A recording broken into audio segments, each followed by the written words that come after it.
Porque o mercado de aparelho auditivo, o mercado de audição, se eu falar... Hoje, quantas pessoas você imagina que tenham perda auditiva no Brasil? Sei lá, você tem um número assim? Eu não faço ideia. Não? Se eu contar da minha parte paterna, assim, eu vou falar de 100% dos tios. 100%. Eu falo, meu pai vai assistir e vai ficar bravo comigo. Mas assim, não é possível. Depois eu quero falar de comorbidade auditiva. Eu tenho bastante dúvida em relação a isso. Mas assim, na minha família, assim, os caras têm, mas fingem que não estão bem, entendeu? Exatamente. Então, mas eu não faço ideia. Eu imagino que o mercado seja grande. É estimado de 10 a 15% da população brasileira tem perda auditiva. Caramba. Mas com o avanço da faixa etária ou no geral, assim? No geral como um todo. Mas 10 a 15%. Mas o grande volume é o avanço da faixa etária, né? Tá. Acima de 60 já começa a ter... Na verdade, até antes, mas acima de 60 começa a ter mais problemas auditivos, né? Hoje, a gente também vive uma poluição sonora muito grande, muito fone de ouvido. Essa geração agora, que fone de ouvido 100% do tempo...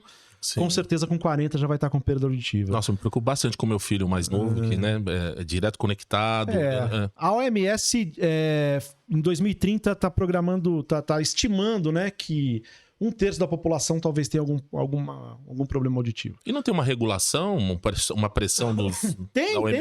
Se você olhar o fone de ouvido, se você entrar no seu notebook e você aumentar, ele vai falar assim, ó...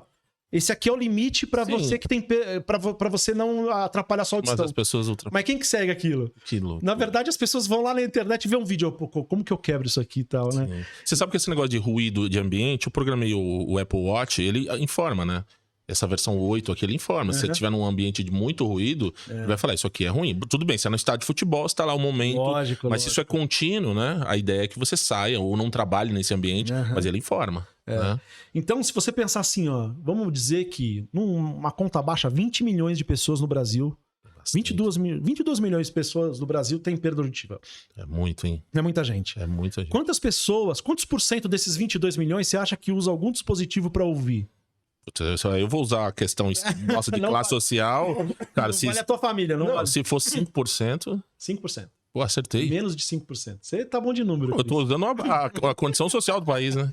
Eu acho que tem muita relação, se pegar o mercado de odontologia, deve ser muito parecido, né? Deve ser pior, na verdade. Né? Eu acho que até odontologia é maior, tem muita clínica odontológica agora mais acessível, de baixo custo. Até o problema visual hoje, ele tem números muito melhores, né? Entre 40% das pessoas que têm problema visual, qualquer tipo de problema visual, usam um óculos, pelo menos, né? Mas a perda auditiva, menos de 5% das pessoas usam algum dispositivo eletrônico para ouvir. Caramba. Então, isso é muito grave. E aí você me pergunta, por que talvez só 5%, como você falou? Tem dois problemas grandes. Um, né, os valores dos aparelhos, que não são baratos, vêm de fora, realmente é caro, né? Tem uma tecnologia embarcada alta, muito né? Muito alta. Imagina você pegar... Quanto mais você reduz o tamanho do dispositivo eletrônico, mais caro ele é.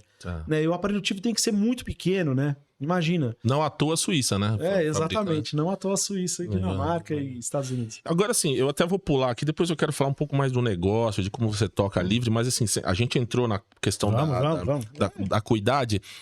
O aparelho auditivo, ele é destinado, você falou de 10 a 15%, isso se agrava com o avanço da idade.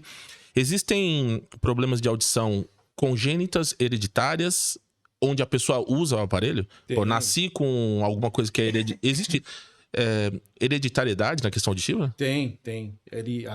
Além de ser hereditário, tem a questão hereditária de você herdar isso de uma certa forma. Tem pessoas que perdem a audição do dia pra noite. Dormem ouvindo e acordam surdos. Muito louco, que loucura. É muito louco. Mas por conta de alguma doença? Às vezes, existem doenças que agravam a audição das pessoas. Né? Então, um exemplo, a Covid. A Covid agravou demais a audição das pessoas. As pessoas... foi impactado... Toda a questão do vírus no corpo do ser humano foi impactado também na audição. Né? A vacina também teve impacto na audição das pessoas. Olha isso. Tem estudos? Tem estudos que também teve impacto na audição das pessoas. Então, a nossa audição ela é afetada da mesma forma como a visão, né? De uma certa forma. São muito parecidas as questões da audição e da visão, né? Então, você vê, às vezes você está com uma dificuldade de leitura Nem me fala, que eu já tô postergando meu óculos aqui, mas tá difícil, né? E é engraçado que a nossa mente funciona da seguinte forma. Você tá com uma dificuldade de leitura, dificilmente seus olhos tentam corrigir aquela falha. Eles já te dizem automaticamente que você tem uma falha. Pô, você não tá conseguindo ler. Sim. Na audição é diferente. Porque é gradual. Você quer ajudar. Ah, tá. Você não tá ouvindo, mas ele tá, de uma certa forma, trabalhando no máximo para fazer você ouvir. Tá. E aí, é esse talvez um dos maiores embates, porque as pessoas acham que estão ouvindo e não estão ouvindo mais nada. E tá toda hora, o quê? Putz, nossa, eu vejo isso direto. Direto. Né? Direto.